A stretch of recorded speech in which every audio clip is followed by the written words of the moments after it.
Welcome to Grace Testament Church Podcast. Thank you for tuning in. We hope that you will be transformed and inspired by this message.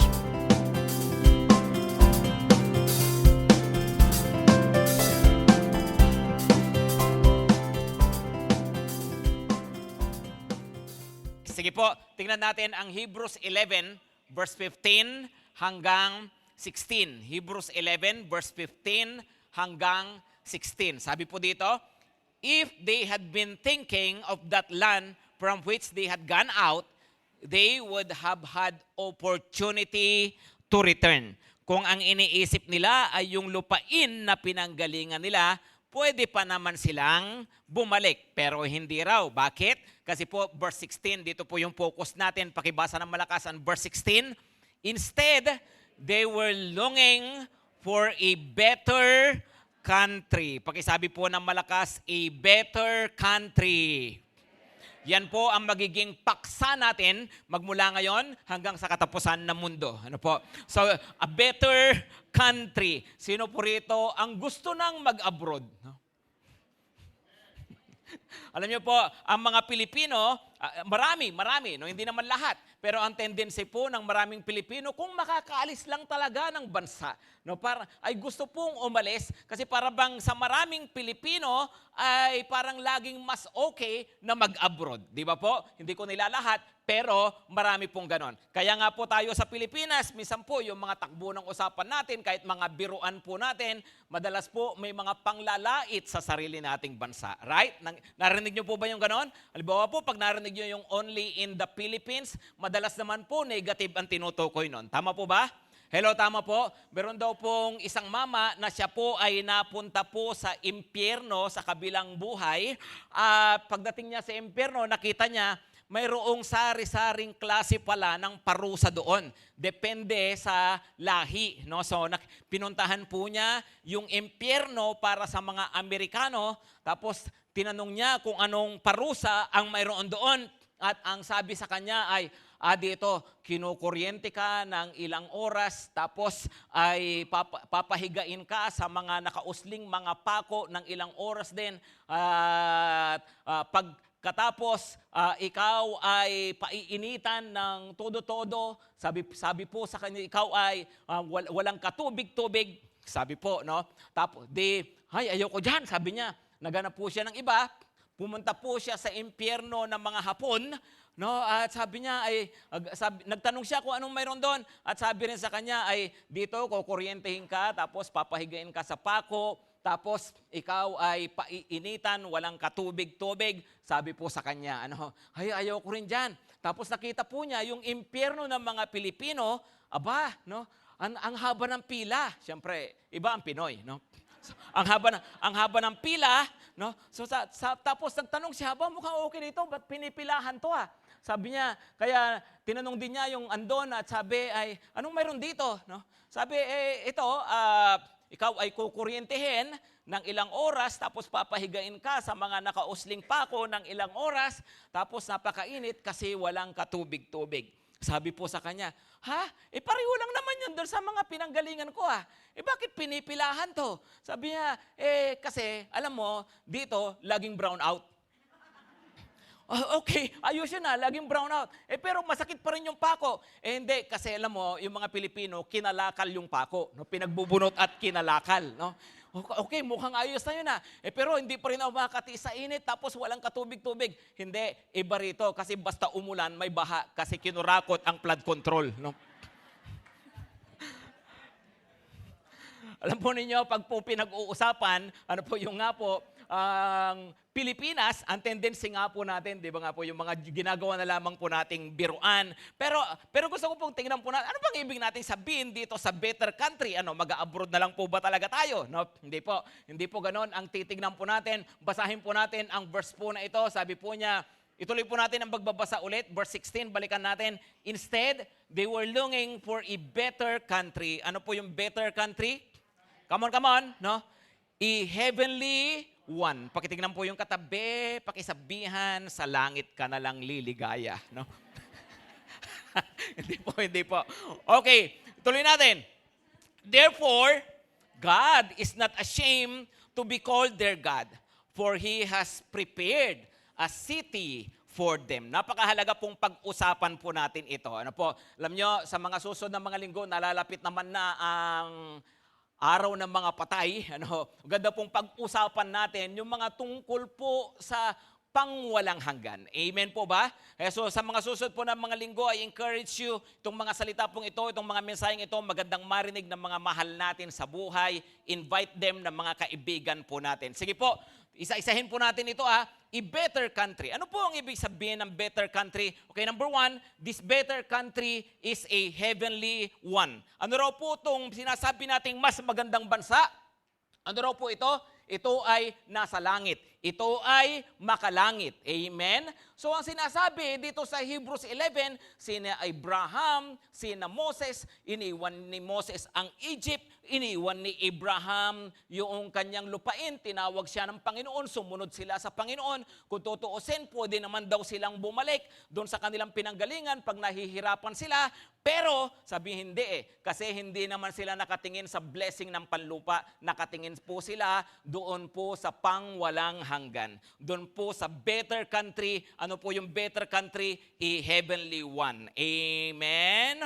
Pakisabi po ng malakas, langit. No? So ang better country natin lahat, hindi US, hindi Australia, hindi po Japan, hindi Singapore, hindi UK, o kung ano-ano man yung mga iniisip ninyo na better country. No, for a believer, the better country is always heaven.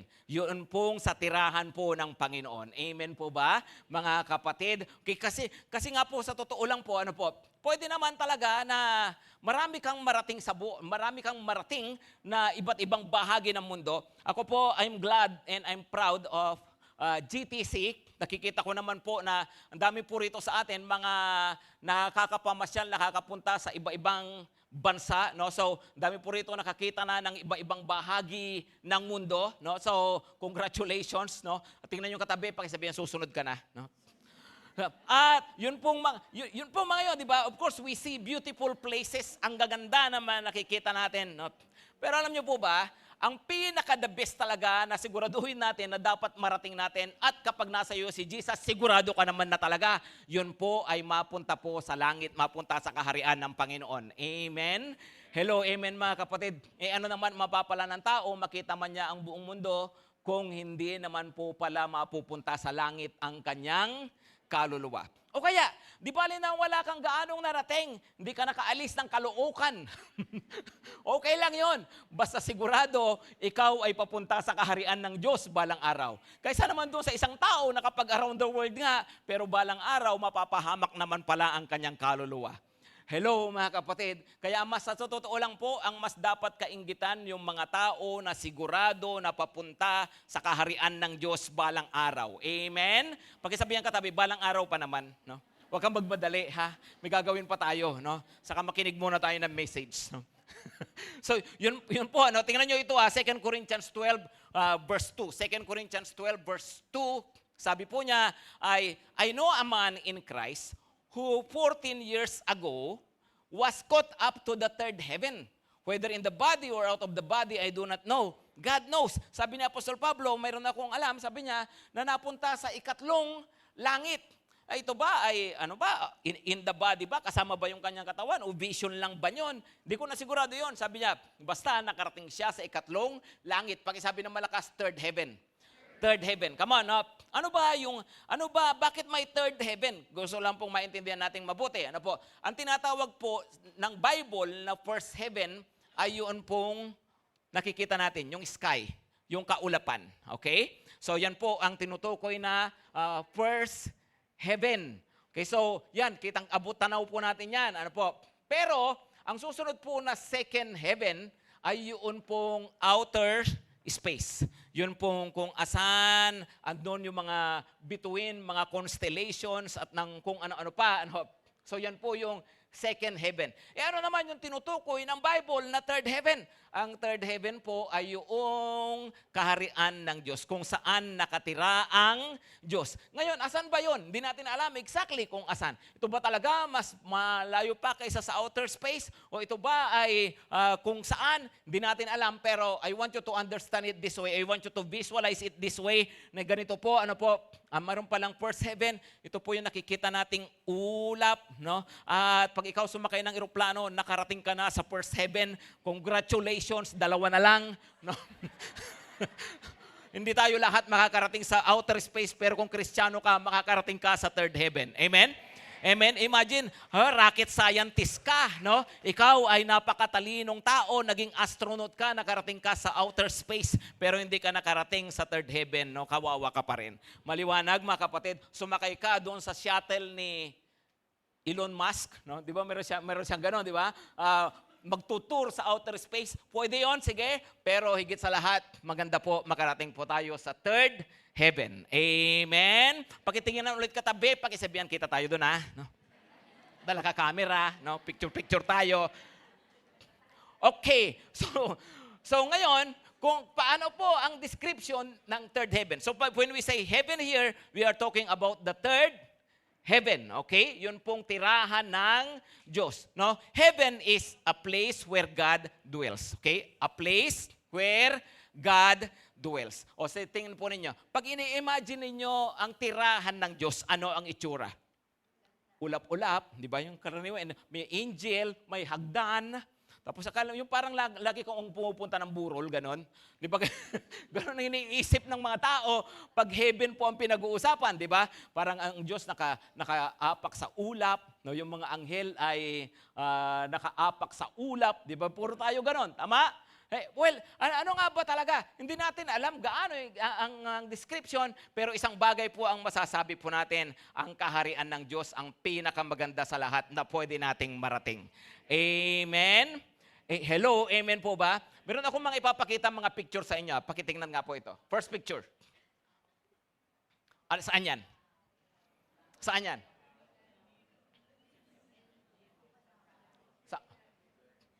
Yan po ay sa Thailand, no? Phuket, Thailand, no? Yan. Okay, next picture.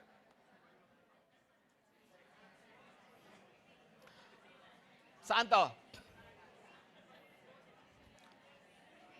Cloy. Clue is Cloy. Crash landing on you, no? Okay, yan po ay sa Switzerland. Okay? Sino gustong pumunta dyan? Sino gustong pumunta? Okay. Ito. Next. Saan yan? Sampo yan, no? Tama. Palawan yan, no? Iba ang Pinas. Amen? Okay, why am I showing these things to you? Kasi po ganito, ha? Isipin niyo kung ang mundo, nakapamasyal ka na, nakapunta ka sa Boracay, kung saan-saan, nakapunta ka sa Divisoria, kung ano-ano pa, di ba? Kung nakita nyo na po yung napakagandang mundong ito, yung iba, siyempre, yung mga Amerikano, trip na trip nila, yung mga karagatan, di ba, ng Pilipinas. Tayo po, trip na trip natin, yung may mga snow. Kanya-kanya po yan right? So talaga po, kung may mga napunta na kayo o napanood na po kayo, maa-amaze kayo talaga sa ganda ng mundo. Ngayon, pag-isipan nyo pong mabuti ito. Kung ang mundo na nilikha ng Diyos para tirahan ng tao, napakaganda, paano pa kaya yung mismong langit na mismong tirahan ng Diyos? Amen, mga kapatid. So just imagine that. May gaganda? Yes, may gaganda pa. No? Maaring hindi abot ng ating pangunawa, hindi natin maisip, pero iba talaga ang tirahan ng Diyos. Ngayon, maaring hindi ka mahilig sa nature. Tingnan niyo po itong another picture.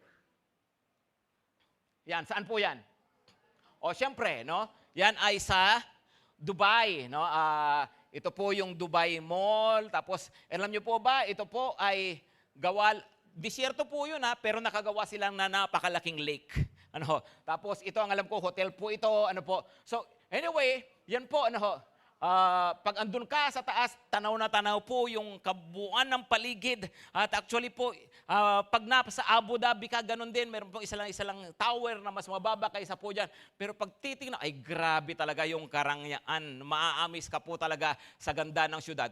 Sa mga napuntahan ko po ang Dubai, ang UAE, ang sila po yung isa sa mga talagang pagdating po sa mga structure, pagdating sa mga building, naku, napakagagaling po talaga. Ang gaganda ng kanilang mga buildings. Pero ngayon, ba't ko ba pinapakita ulit ito sa inyo?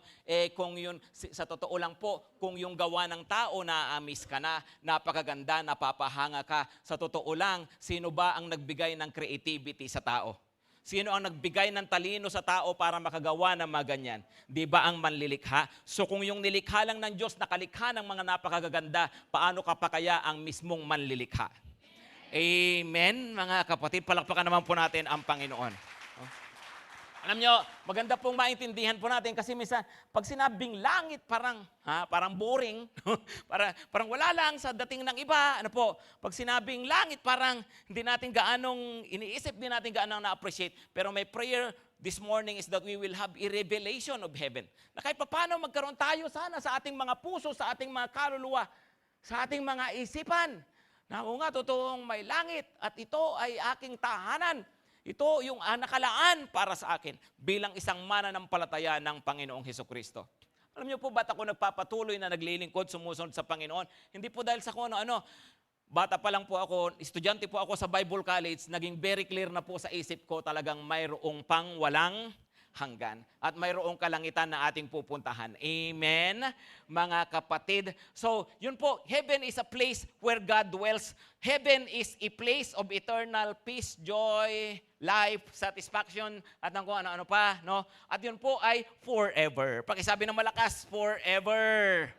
No? Alam niyo po, ito raw po sa tirahan ng Panginoon, pero kung saan mapupunta yung mga anak ng Diyos at balang araw mai-enjoy walang hanggan. So isipin ninyo, di ba? Minsan may mga karanasan tayo sa buhay, ayaw na nating matapos. Tama? May mga napuntahan tayong lugar, minsan ayaw na nating umalis. Tama po ba? No? Pero isipin mo, yung pinakamaganda, pinaka-kanais-nais, pinakamasarap na lugar at karanasan, andun ka na forever. No? Yun po kasi talaga. Ano po? Kaya nga sabi po nila, kung ikaw nakakaranas ka ng parang dissatisfaction sa mundo, sa kabila ng lahat ng naranasan mo, sa kabila ng lahat na nakuha mo, sa kabila ng lahat ng narating mo, parang may kulang pa rin, di ka pa rin kontento, yan ay dahil po sa hindi ka naman talaga taga rito. At ang makakapuno lang talaga sa'yo, balang araw, ay yung pag-andun ka na sa talagang tahanan mo. Amen, mga kapatid. Mahirap po itong ipaliwanag, pero yung nga po no? Sabi nga po nila, we can only imagine, right? I want us to listen to this song. Basahin niyo po yung lyrics. Intindihin po natin ang lyrics. Tingnan po natin ito kasi mahirap po talaga ipaliwanag, pero we can only imagine what heaven will be like. Pakisabi nga po sa katabi, you can only imagine. Amen. Ano? This better country is, number 1, a heavenly one. Number 2 is for the believing ones. Okay? This better country is for the believing ones. Para raw kanino? Sa mga totoong sumasampalataya sa Panginoong Hesukristo. Ang Hebrews 11, kung titingnan nyo pong mabuti, dyan po nakasulat yung mga by faith, by faith, by faith. Right? By faith, Abraham, by faith, Moses, by faith, Sarah, by faith, Samson, ganon. Ano po? By faith, Isaac, by faith, Jacob, paulit-ulit. Bakit po? Kasi po, ang Hebrews 11, ang tawag po dyan ay Hall of Faith o tanghalan o bulwagan ng pananampalataya. So ang pinaka-context po pala talaga nitong pinag-uusapan natin ay tungkol po sa pananampalataya. Tingnan nyo ang Hebrews 11 verse 6. Hebrews 11 verse 6, sabi po, and without faith, it is impossible to please Him. For whoever would draw near to God must believe that He exists and that He rewards those who seek Him. So ano raw, kung walang pananampalataya, hindi tayo kalulugdan ng Diyos. At mayroon pa pong idinagdag dyan, doon po sa verse 16, kung babalikan po ninyo. Sabi po ay, God is not ashamed to be called their God. No? Di ba po yung verse 16? So ano po, kung walang pananampalataya, hindi ka kalulugdan ng Diyos, God will not be pleased with you, but also without faith, God will not be proud of you. Kung wala kang pananampalataya, hindi magiging proud ang tatay mo sa langit. Kaya nga sabi, therefore God is not ashamed. Hindi ikinahiya ng Diyos na tawagin silang mga anak. Bakit? Kasi nakita ng Diyos ito, I am proud of this. Kasi kahit di nila nakikita, pinapaniwalaan nila. I am proud of these people. I am proud of that person. Kasi hindi niya ako nakita pa ng personal, pero sineseryoso niya ako, naniniwala siya. I am proud of you, sabi ng Panginoon, kasi hindi mo man nakikita pa ang langit, pero naniniwala ka. Kagaya ni Abraham, ni Isaac, ni Moses, God is proud of them. Bakit po? Kasi hindi pa naman daw nila nakikita pero pinanghawakan nila. So without faith, it is impossible to please God. Without faith, without truly believing what God has promised, it is impossible for God to be proud of you. Hindi po pala talaga pwede na walang pananampalataya sa mga sinasabi po ng Panginoon. Kaya nga po, this better country is number 1 for the heavenly ones, pero number 2 for the believing ones. Pakisabi po ng malakas, believe. So napakahalaga po, matandaan nating mabuti, ang hinahanap po sa atin ng Panginoon, totoong pananampalataya. Totoong pananampalataya kay Jesus na namatay sa krus at muling nabuhay para sa atin. Hindi po pagsisimba, hindi po ministry, hindi paglilingkod. Importante po lahat ng yon. Pero totoong pananampalataya. Kaya nga po importante maging true believers. Pag-isabi ng malakas, true believers. No? At ano po ang katangian ng true believers? Number 1, true believers look forward. True believers look forward. Hebrews 11 verse 10. Basahin po natin ito. True believers look forward. Pakibasa po. For he was looking forward to the city that has foundations, whose designer and builder is God. Sino yung he dyan? Ang alam ko po, si Abraham. No? He was looking forward to the city that has foundations. So ang tinutukoy po dito, hindi yung balang araw kasi itatayo ang Jerusalem, itatayo ang Israel. Yung totoo po, pinangako sa kanila ng Panginoon yun, pero dito lang sa lupa kasi yon. Pero ano po ang mas inaasam daw nila? Ano po yung mas pinapaniwalaan nila na mangyayari? Yun pong kaharian ng Diyos. Yun pong balang araw. Yun nga po yung city built by God. No, tingnan nyo po mga kapatid. Ang city raw po na ito, sino raw? The city that has foundations, whose designer and builder is God. Wow, ang Diyos daw ang nagtayo. Amen. Malamang hindi substandard yan, di ba? Hello. Malamang matibay yan, right? Right? Kasi malamang perfect yan. Hindi malamang, siguradong perfect yan. Amen. Mga kapatid, kasi nga po ito ay nilikha ng Panginoon para sa mga anak niya, para sa mga balang araw, titira po dyan. No? So, true believers look forward. Pag sinabing look forward, pag sabi nga po look forward, anong ibig sabihin nito? You expect it. No? Pag sinabing I'm looking forward, anong ibig sabihin nito? Inaasahan ko, ine-expect ko. It's just a matter of time, right? Ibig sabihin, andyan lang yan, sigurado yan. Isang bagay na inaasahan ko, mayayari. So we can look forward to it. Ano yung napakahalaga po ng mga mananampalataya, nabubuhay tayo sa mundo na mayroong nilulok forward. Hindi ka takot sa kamatayan, right? Hello? Sino ang hindi takot mamatay? Huwag po kayong mayayang sumagot, di pa naman kayo papatayin. Wala akong planong pumatay ngayon. Pero hindi nga, dapat ang isang Kristiyano hindi takot mamatay, right? Di ba? Bakit? Kasi you are looking forward. Doon po sa karyaan ng Panginoon. Diba? Na, ganun pala yun. No, na, okay, para lang anong huminga ng malalim, pag susunod na hininga mo, andun ka na sa kaharian ng Panginoon. Right? Ganun po dapat ang ating pananaw kasi po, we look forward, ito po yung ipinangako sa atin ng Panginoon. Kaya nga po, habang nabubuhay tayo rito sa lupa, alam mo, meron kang nilulook forward. So hindi ako nabubuhay lang dito na parang hanggang dito lang ako sa mundo. nabubuhay ako, sumusunod ako sa Diyos, naglilingkod ako sa Panginoon, ginagawa ko kung ano yung mabuti. Bakit? Kasi alam ko hindi lang hanggang dito ang buhay. Amen? Sabi nila, YOLO. Ano raw ulit yung YOLO? You only live once. Yeah, no? Pero yung nga po, tama yung paniniwalang yon, pero yung application nito sa buhay, yun po ang namamali. You only live once, so gawin mo na lahat ng gusto mo, enjoyin mo na ang buhay, kung anong trip mo, sige gawin mo, no? Tika mga kapatid, totoo po yun, you only live once on earth, pero mahalaga rin po na since mabinsan ka lang mabuhay dito, mamuhay ka na paghahanda doon po sa kabila. Amen? Amen? Yung iba kung mabuhay parang walang langit. Kahit mga Kristiyano kung mabuhay parang walang langit. Parang gusto nila lahat ng kaligayahan, dito na lang lahat sa lupa. Kaya kahit isang tabi si Lord, kahit baliwalain ang Diyos, kahit hindi masunod ang Diyos, gagawin nila. Bakit? Kasi nga kung mabuhay, parang walang langit. Kala nila dito lang ang kanilang kaligayahan, dito lang ang kanilang fulfillment, dito lang sila aasenso, dito lang gaganda ang buhay. Pero kung ikaw naniniwala na hindi hanggang dito lang ang buhay, at mayroon naman talagang kaharian ng Diyos, magbabago ang pananaw at kilos mo sa buhay. Amen? Di ka mabubuhay lang para sa sarili mo. Bakit? Alam po natin na mayroon nga pong higit pa na pagdadalhan sa atin ang Panginoon. Amen? Kasi po ang talagang naniniwala sa langit ay mabubuhay ng tama sa lupa. Ang talagang naniniwala sa langit, mabubuhay ng tama sa lupa. Kasi nga po, they look forward.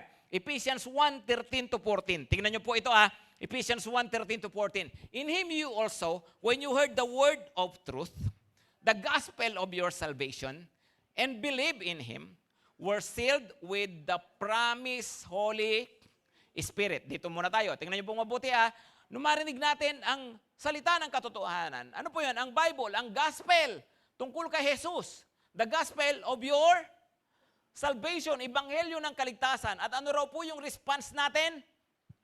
Come on, ano ang response? And when we believe, nung sumampalataya tayo, ano raw, tinatakan tayo, ano ang itinatak sa atin? Ang banal na Espiritu. Para saan yung tatak na yon? Verse 14. Tingnan niyo po, who is the guarantee of our inheritance? Ano raw? Sumampalataya ka, tinanggap mo ang banal na Espiritu, kasiguruhan na ikaw daw ay tagapagmana na ng kaharian ng langit. Amen? Ikaw ay anak ng Diyos, tagapagmana. Amen po ba? Tingnan yung katabi nyo, tagapagmana po iyan. No? Pwede nang utangan sa langit na bayaran. No? Pautang, friend. No? Sa langit na lang. No? Pero you have this inheritance, no? Until we acquire possession of it. Until we acquire. Until, pakisabi ng malakas, until. Kasi nga wala pa nga naman dito sa lupa agad-agad, di ba? Pero balang araw daw. Amen? Amen? Kaya kung alam nyo, kung ang sukatan nyo ng pagsunod nyo sa Diyos, ay yung mga blessing sa lupa, naku, mapapagod po kayo. No? Kasi hindi lahat ng gusto natin mangyayari, right? Pero mayroon po tayong tiyak na pamana doon po sa kaharian ng Panginoon. No? So, until we acquire possession of it. So that's number 1, true believers look forward. Number 2, true believers press forward. True believers press forward. Nagpapatuloy.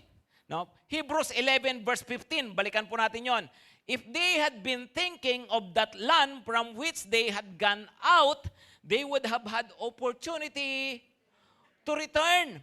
Itong sina Abraham galing sa city of Haran. Tapos, pinapunta siya ng Panginoon, sumunod ka sa akin, dadaling kita sa lupang ito. Napunta siya sa disyerto, sa ilang, di ba po, paikot-ikot po sila doon. Si Moses, ang ganda-ganda ng kanyang kalagayan sa buhay.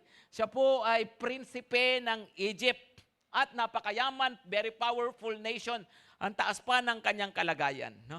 Pero sa lahat po ng ito, na kung tutuusin, ay mayroon silang pinagmamalaki ng mga nakaraan o mga bagay sa nakaraan na masarap balikan. Pero sabi dito, kung yun ang iniisip nila, pwede silang bumalik. Pero hindi sila bumalik. Bakit? Kasi alam nila, mas maganda yung kanilang patutunguhan. Amen? Tingnan yung katabi, pakisabihan, pwede ka pa namang bumalik. Hindi nga, pwede pa, right? Gusto mong bumalik sa dating buhay, gusto mong bumalik sa kasalanan, gusto mong bumalik na bubuhay para sa sarili, gusto mong bumalik sa na parang walang Diyos? Sige, Pwede naman eh. Gusto mong balikan yung dati mong buhay? Pwede naman eh. Right? Pwede kung tutuusin. Pero, it's your loss. Pagdating ng katabi, it's your big loss. It's your biggest loss. Right? Come on. No? Pinakamalaking kawalan pag daw po tayo hindi nagpatuloy sa Panginoon. Amen? Kung tutuusin, sa totoo lang po, habang nabubuhay tayo sa mundo, laging may opportunity na bumalik. Tama? Mag-backslide. Di na sumunod sa Panginoon. Pwedeng bumalik sa kasalanan. Yung iba, hindi naman ibig sabihin babalik sa kasalanan. Yung mabuhay ka na lang para sa sarili mo. No? Para na lang sa pamilya. Wala nang paglilingkod, wala nang pagsunod sa Diyos. No, hindi naman ako gumagawa ng masama. Pwede rin yun. Pwede mo rin balikan yung ganun. Diba? Ang dami nating pwedeng balikan. Pero iba raw ang pananaw ng isang tao na naniniwala na may pangwalang hanggan. Kasi alam niya, ang buhay hindi lang hanggang dito sa lupa. Kaya nga po, kung ang buhay natin, lahat ng effort natin, lahat ng ginagawa natin, para dito lang. Sabi ng Panginoon, sayang. No? Nag-iipon ka lang nag-iipon dito, wala kang ipon sa langit, sabi ng Panginoon, sayang. Right? Kasi nga po, ang isang totoong mananampalataya, nagpapatuloy po iyan. Pakisabi po ng malakas, nagpapatuloy.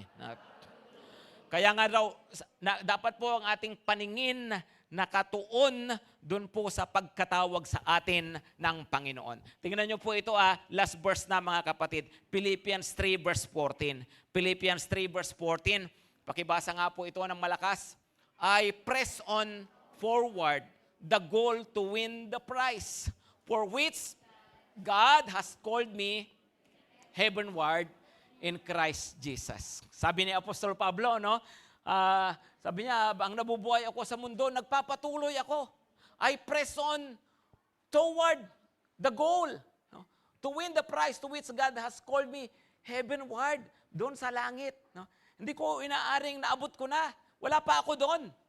No? Hindi ko pa naabot yung mga, alam kong pagdadalhin sa akin ng Panginoon, sabi niya, alam niyo po, si Apostol Pablo, ang tagal nang naglilingkod sa Diyos, ang dami nang binago ang Panginoon sa kanya, ang dami na niya nagawa sa Panginoon, pero sabi niya, hindi pa rin ako titigil. Tuloy-tuloy ako. Buong buhay to. Habang nabubuhay ako, this is for life. Bakit? Kasi alam ko, yung ginagawa ko para sa Panginoon, balang araw, aanihin ko sa kanyang kaharian. Amen?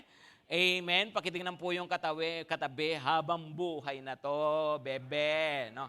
Habang buhay na. Tumayo po tayo lahat, mga kapatid. Tumayo po tayo lahat.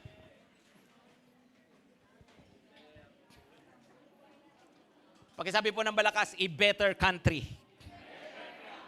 Ano ulit, better country? Hindi ko sinabing mag-abroad kayo, ha? No? Siguraduhin nyo po, may visa kayo. Sino ang visa? Come on. Of course, si Lord Jesus. Amen?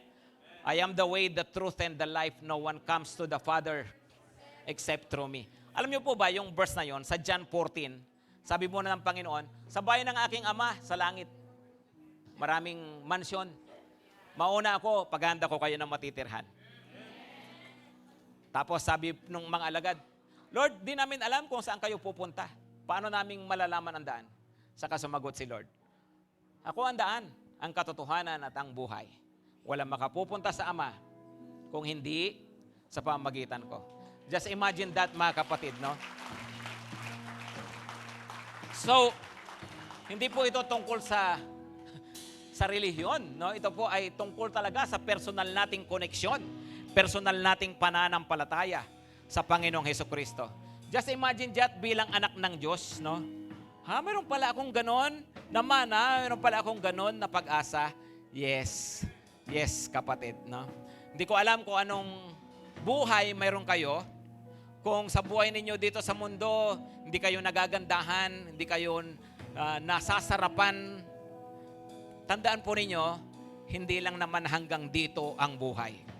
May nakalaan para sa'yo.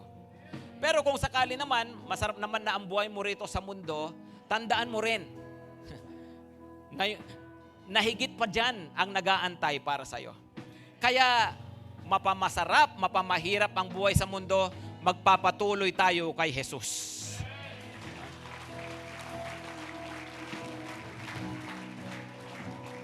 Alam nyo ba, sa Biblia, kakaunti yung mga verses na nagdi-describe sa atin ng langit. Alam niyo kung ano ang napakarami? Yung nagdi-describe tungkol kay Jesus. Kasi si Jesus lang naman talaga ang daan. Kaya nga po, makikita nyo sa Bible, hindi gaanong sinasabi kung paano ba ang buhay sa langit balang araw. Ang makikita nyo po sa Bible ay kung paano ba dapat mabuhay habang nasa lupa. At yun nga po ay sa pamamagitan ng patuloy na pagsunod at paglilingkod sa ating Panginoong Hesukristo. Amen, mga kapatid? Because Christ is enough. Christ is our life. Christ is our hope. In Him we place our faith. Pumikit nga lamang po tayo. Kapatid, kung sa oras na to, alam mo, somehow, nanlamig ka sa Panginoon, somehow, nanghina ka sa iyong pananampalataya, sa iyong pagsunod sa Panginoon. Ngayon, sinasabi ng Diyos sa iyo, anak, ituon mo ang iyong tingin sa akin. At sa likod ko ay ang pangako ko sa iyo, na ang buhay hindi lamang hanggang dito. Lahat ng pagsunod mo sa akin, lahat ng paglilingkod mo sa akin, hindi nawawala ng kabuluhan. At kung sa oras na to gusto mong sagutin ng Panginoon, yes Lord, magpapatuloy ako, panghabang buhay na po ito. Susunod ako sa iyo, Panginoon. Susunod po ako sa iyo. Magdesisyon ka, kapatid, sabihin sa Panginoon, yes Lord, susunod po ako sa iyo. Kung ikaw yun, pwede ba itas mo ang iyong kamay? Recommit yourself to Jesus. Offer yourself to Jesus.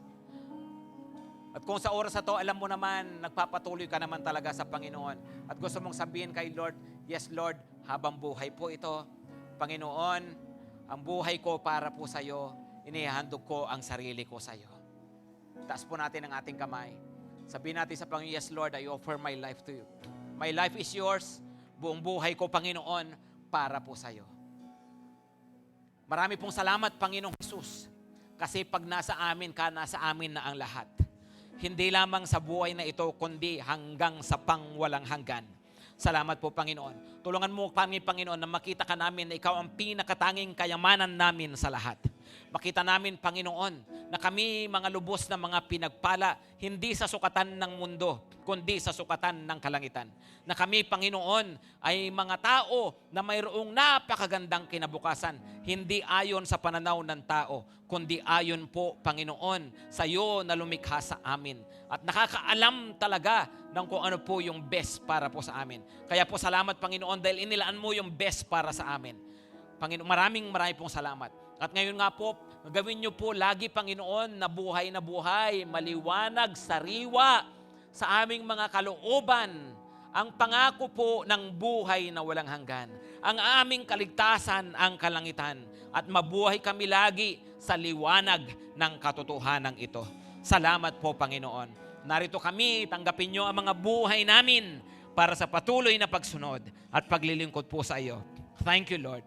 Thank you, Lord. At ngayon, mga kapatid, ang pag-ibig ng Diyos, ang biyaya ng Panginoong Hesukristo, at ang pagsama ng banal na Espiritu ay tanggapin nating lahat ngayon at magpakailanman.